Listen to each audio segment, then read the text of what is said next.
des illustrateurs de la presse. Leur travail est visible et indissociable de celui du rédacteur, car il permet d'illustrer une information et dans certains cas, l'illustration à elle seule peut rendre toute l'information. Bien que leur œuvre soit visible, eux par contre, ils sont des hommes de l'ombre.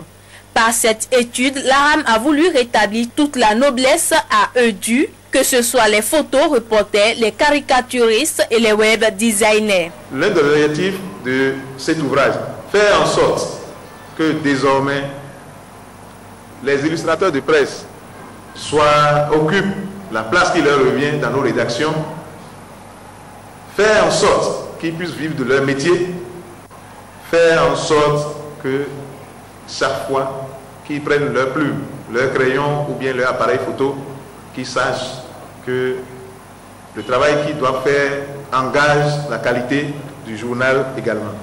Outre l'hommage que rend cette étude aux illustrateurs, elle a également un autre mérite, celui d'avoir ressuscité une loi datant de 1998 qui régit le métier de l'illustrateur, contrairement à l'idée que se font certaines personnes. Toutefois, l'ARAM ne souhaiterait pas que ce livre soit un motif de révolte ou de syndicalisme au sein des rédactions, mais qu'il permette plutôt d'engager les illustrateurs de la presse dans la prise de conscience de l'importance du rôle qu'ils doivent désormais jouer. Mais cette étude n'aura été possible sans l'appui de l'ambassade du Royaume des Pays-Bas près le Bénin, dont l'ambassadeur s'est fait représenter à cette rencontre. Cet ouvrage, je pense, va contribuer à donner à l'art de l'illustration de presse, en tout cas au Bénin, ses lettres de noblesse. Ce livre de 204 pages, réalisé avec le soin de Jérôme Kalos et Fortuné Agué, a été ensuite distribué à toute l'assistance. Le ministère de l'Artisanat et du Tourisme et le Programme des Nations Unies pour le développement PNUD ont procédé ce jeudi à Cotonou à la signature d'une convention d'accord. Cette convention est relative à une initiative du partenariat public-privé dans le secteur du tourisme et entre dans le cadre de l'atteinte des objectifs du millénaire pour le développement et vise ensuite la réduction de la pauvreté. Voici le compte-rendu de Geoffroy Messan et de Bienvenue Oubé.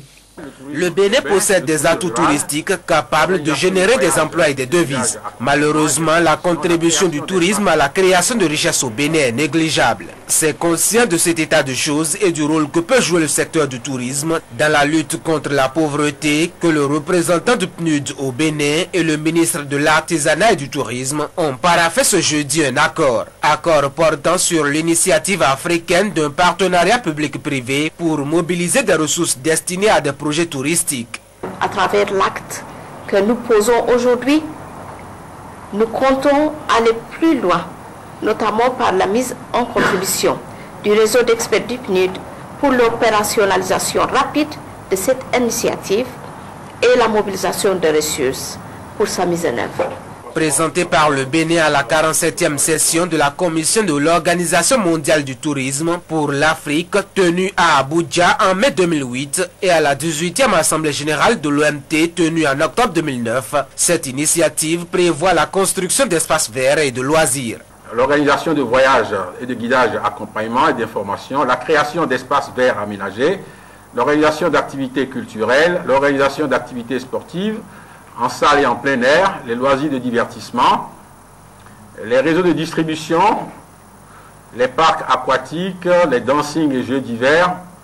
Cette initiative qui, selon la ministre, augure de nouvelles perspectives pour le secteur du tourisme au Bénin, grâce à l'effectivité de sa mise en œuvre, peut conférer un véritable droit de propriété. Mon optimisme s'explique bien par le fait que le cadre des résultats définis prévoit le renforcement des capacités du cabinet du ministère pour mettre en œuvre l'initiative, le renforcement du cadre institutionnel du pilotage, l'appui à l'élaboration du document de projet, ainsi qu'une stratégie de communication et un plaidoyer pour la mobilisation des ressources techniques et financières au cours d'une table ronde des bailleurs de fonds prévue à l'échéance d'1 à 2 ans. Et pour que l'initiative devienne une réalité, l'État est appelé à prévoir les voies d'accès au site, mettre en place les réseaux téléphoniques, électriques et d'assainissement et assurer la formation du personnel de gestion des lieux.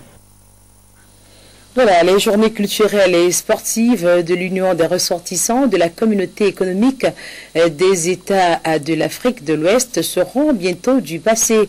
À quelques heures de la fin des festivités, une rencontre d'échange sur le thème de l'intégration a ouvert ses portes ce jeudi à Cotonou.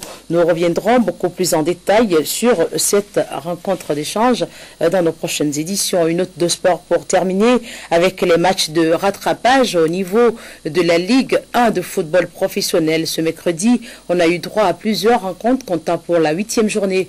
Au nombre des matchs disputés, Aspac Buffle du Borgou et qui s'est soldé par un score nul de 1 but partout. Voici les temps forts de cette rencontre avec Geoffroy Messon, Ronald Robinson et Elvis Tonouquin.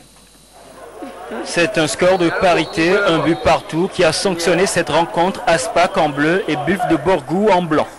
Comptant pour la 8e journée en retard de la Ligue 1 du football professionnel, la rencontre n'a nullement comblé les attentes du maigre public qui a effectué le déplacement. En première partie, les deux formations ont produit un match à la limite de l'acceptable. Mais après la pause, le remplacement de Haruna Sakibou, absent durant les 45 premières minutes, va changer le cours du match. 2 minutes plus tard, après son entrée en jeu, Waibi Adam profite d'un cafouillage dans la surface de réparation pour envoyer d'un extérieur du pied droit la balle au fond des filets de Ola Azizou.